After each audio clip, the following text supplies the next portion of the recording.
how do you wire all this together in order to make this happen? Now, there's a whole bunch of different ways to do this, and each one of these different types of interconnections are known as topologies. A bus topology starts off where you have a number of computers that are plugged together on one big cable. Now, back in the old days, this cable used to like run up in the ceiling, and everybody would connect up into it. In fact, the cable would literally drop down from the ceiling, and wherever that cable dropped down, that was where you screwed in a computer.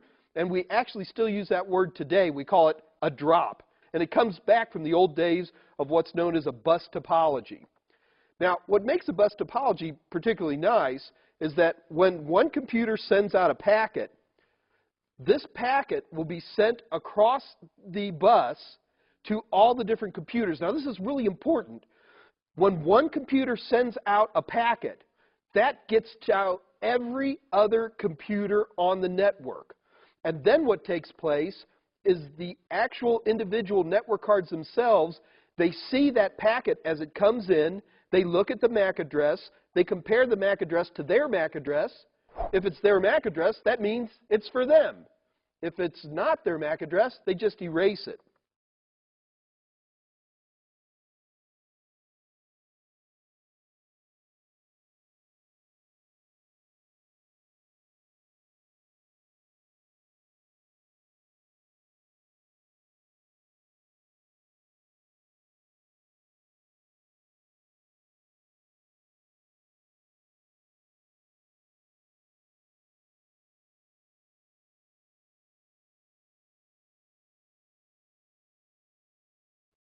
Next is what we would call a star topology.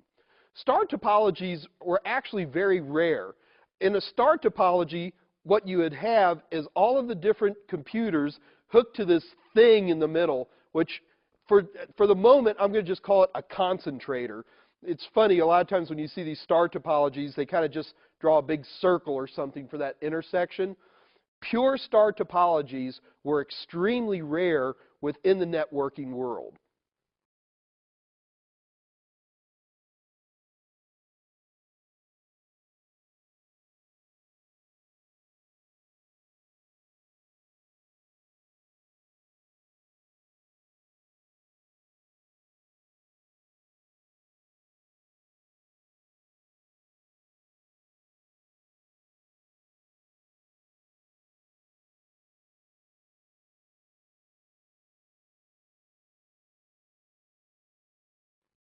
The last type of, and I got to be careful when I say this, common topology was called a mesh topology. In a mesh topology, every computer is physically connected to every other computer. Now you can imagine if you get a number of computers together, this can become pretty messy, and as a result, there was very few mesh topologies used in the real world. Now, I got to be careful when I say very few mesh topologies used in the real world, because what took place is that within the wired world, we didn't see too much of a mesh topology, but within the wireless world, mesh topologies were and still are extremely common. Now, this is important. There are two ways to make a mesh topology. Classically, if we take a look at the graphic, we can see what we have is known as a fully meshed topology. In this particular situation, everybody is connected to everybody else. And there's no exception. Every connection is to everybody else. This is actually quite rare. Now, if you take a look here, we'll see that we have a mesh topology, but not everybody is connected to everybody else. You can still get to everybody, but you might, instead of being directly connected, you might have to go through one or two other computers. So we have fully meshed topology, and we have partially meshed topology.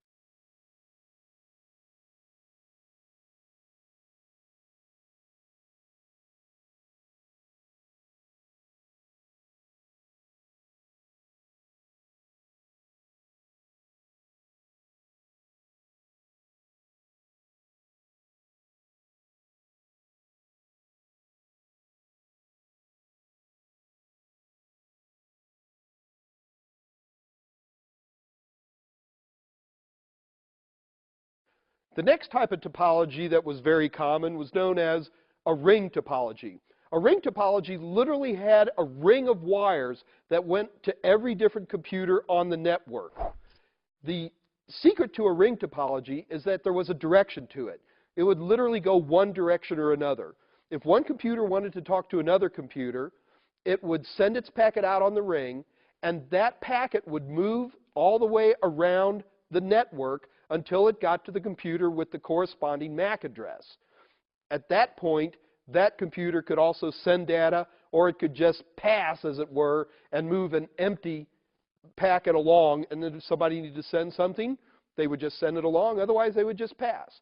That was what we called a ring topology.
التوكن باسنج هو مجموعة من البتات تدور في الحلقة.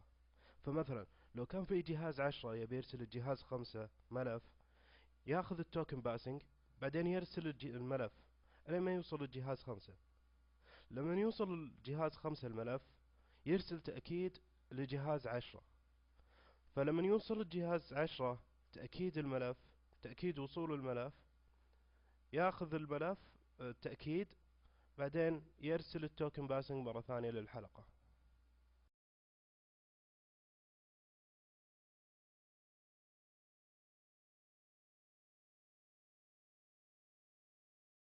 A switch is similar to a bridge, but a switch has multiple ports and can perform switching tasks much faster. When a message arrives at a switch, the switch examines the destination device address. The switch database contains a list of its ports and the devices attached to each port. It locates the device address in its database and forwards the message only to the port where the device is attached. Most switches can simultaneously switch traffic between multiple ports. This allows multiple devices to transmit at the same time.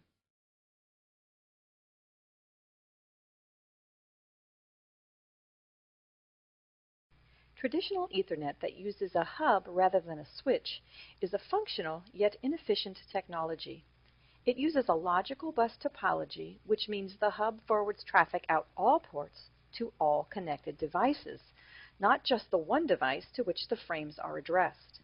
This situation is inefficient because all hosts receive the frames, even if the frames are not meant for them. If a frame is not meant for a specific device, that device discards the frame. Moreover, while frames are on the network is in use and cannot be used by any other devices. This functionality is inefficient because it wastes bandwidth. It also poses a security problem because all devices can read any frame sent to any computer on the hub, even if the frames aren't addressed to them. If two devices try to use the network simultaneously, as seen in this animation, a collision occurs. When a collision occurs, messages become garbled or unreadable, and the network must reset itself before data delivery can again be attempted. The area of the network where a host can receive a garbled message resulting from a collision is called a collision domain.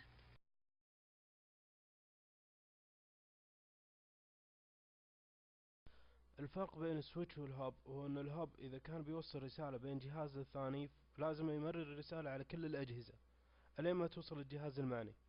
أما سويتش فإذا كان بيمرر الرسالة من جهاز الثاني فما بس يمرر رسالة للجهاز المعني فقط، ما يمرر رسالة لأي جهاز ثاني غير الجهاز المعني فقط.